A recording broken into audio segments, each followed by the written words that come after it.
के कहती हूँ, या तो वो यानी मंदिर में आके कसम खा जाए, और नहीं तो मैं कसम खा के कहती हूँ, एक पैसा मैंने सारा हिसाब उनको दिया, जितना भी पैसा मेरे पास भंडारे से आया था सारा पैसा उनको दिया है। पक्ष हमारा मकसद दिखाना सच गदर यांचल देखा सभी दर्शकों को मुर्गी राम राम।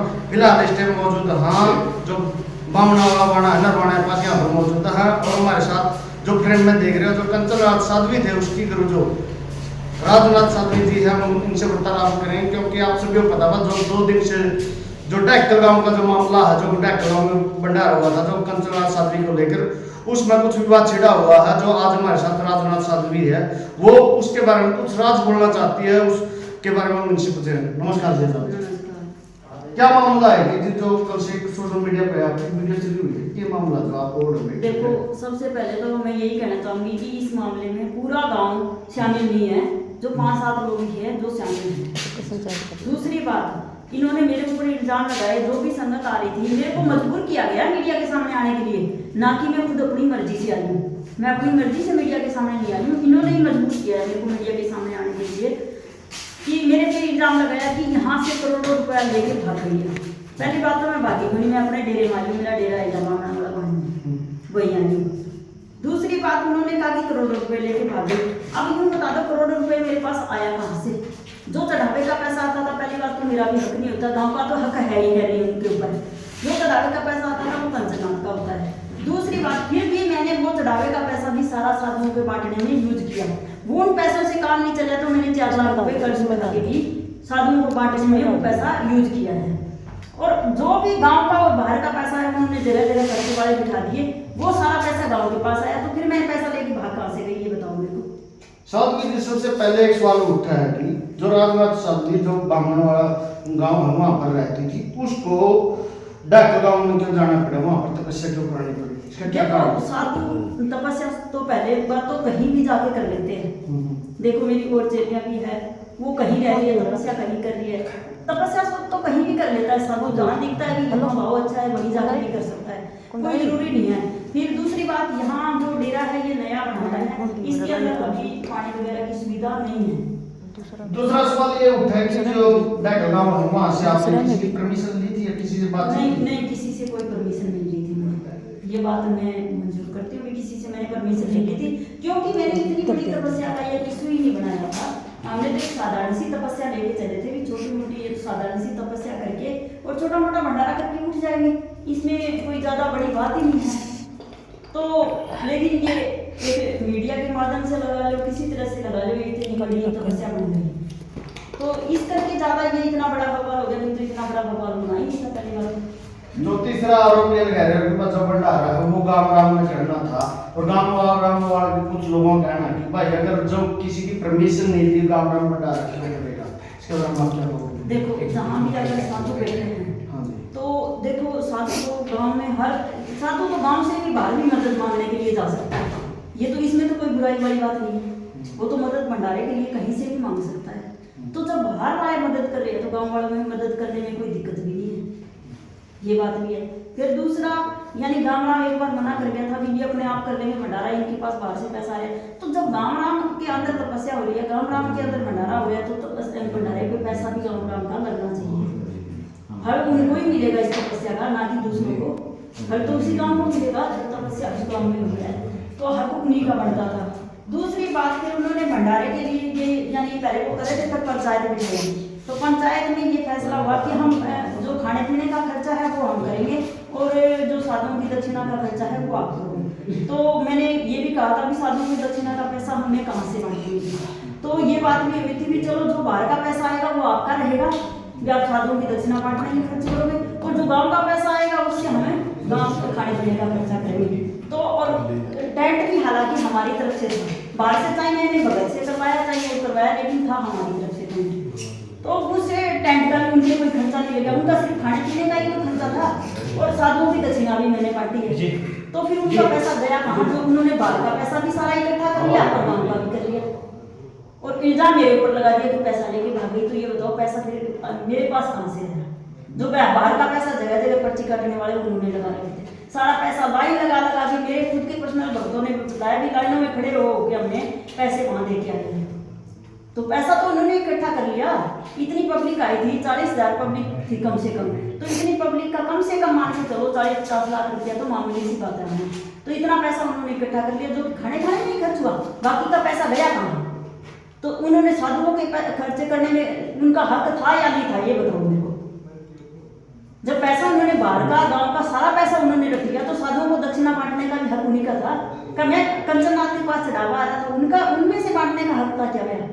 फिर भी मैंने, क्योंकि मेरी इज्जत साधुओं के अंदर, तो मेरी इज्जत उठती ना कि गाँव वालों की, तो मैंने साधुओं की दक्षिणा बांटने का भी जुम्मा मैंने खुद उठाया। उन पैसों से मैंने दक्षिणा भी बांटी और कर्ज उठा के भी मैंने दक्षिणा बांटी।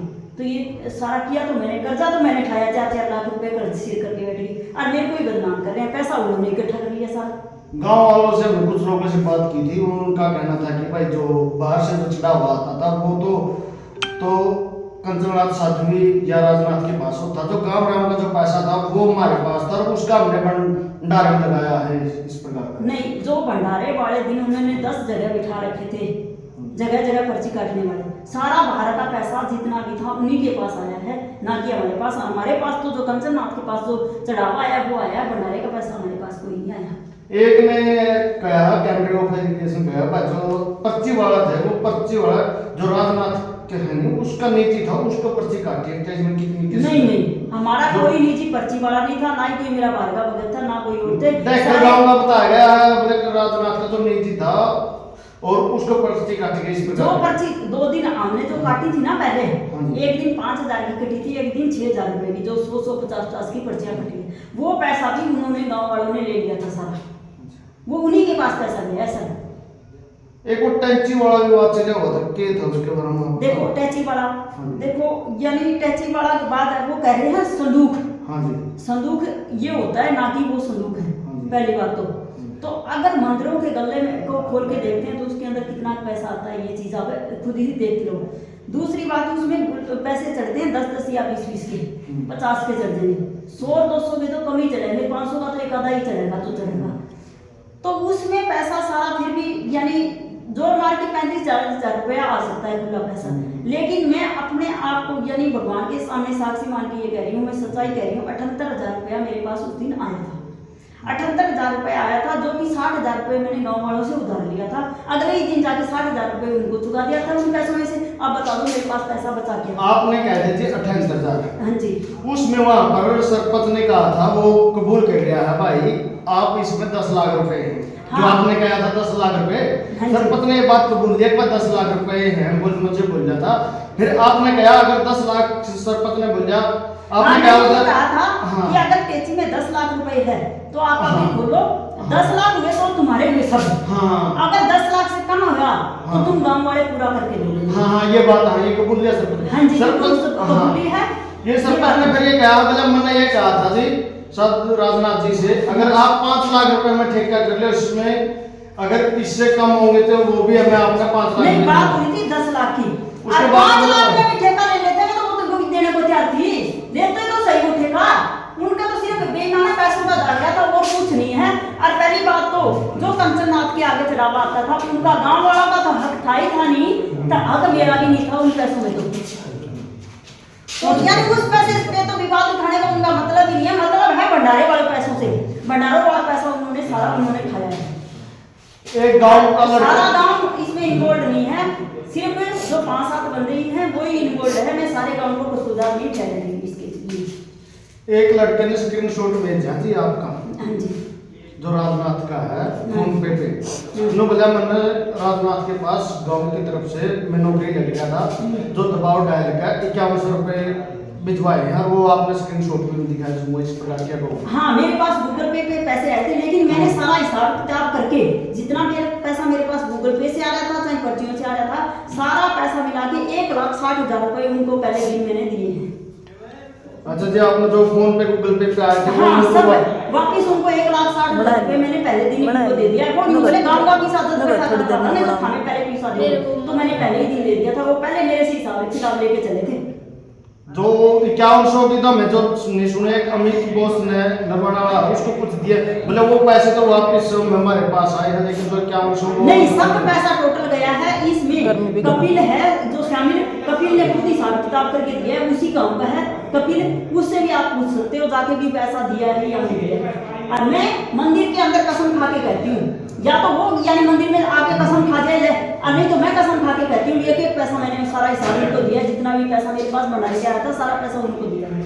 अब मैंने सरपंच से बात की थी, जो सरपंच है मुखिया, वो कहता है अगर राजनाथ अगर नेम देती हो तो वो 4 लाख रुपए मैं दूंगा। हाँ, मैं नेम देने के लिए तैयार हूँ, बिल्कुल, चाहे सारी मीडिया के सामने मेरे से नेम ले लो, मैं नेम देने के लिए तैयार हूँ अगर मेरे पास पैसा आया हो भंडारे का पैसा सारा उनके पास आया। लेकिन उनका कहना है कि भाई जो कर्जदार हुई हूँ 4 लाख रुपए हाँ, मुझे मैं खाता कर्जदार हुई हूँ, बिल्कुल, मेरे खाते चेक कर लो, जहाँ से मैंने पैसे उठा रखे हैं वो चेक कर लो, सब जगह चेक कर लो, आज मैं कर्जदार नहीं हूँ तो। हाँ, चलो जी, आप मैं सारी स्टेटमेंट देने के लिए तैयार हूँ। चलो जी, लास्ट में मैं दर्शकों क्या कहना चाहती हूँ? भाई यही कहना चाहूँ मैं भी, मीडिया भी गलत चीज ना फैलाए, सिर्फ यही कहे कि गांव के कुछ लोग ही हैं जिन्होंने ये पैसे का इल्जाम लगाया और पैसा खाया है, ना कि इसमें सारा गांव शामिल है, सारा गांव शामिल नहीं है इसमें, बस यही कहना चाहती हूँ। चलो भाई, आपने अवरी भी कहना चाहती जी इनके विचार सुने, और आपकी भी क्या राय है पे कमेंट क्या करें, कीजिए, वीडियो ज्यादा शेयर करें। मिलते हैं किसी नेक्स्ट वीडियो में, तब तक के लिए वंदे मातरम, जय हिंद, जय भारत, जय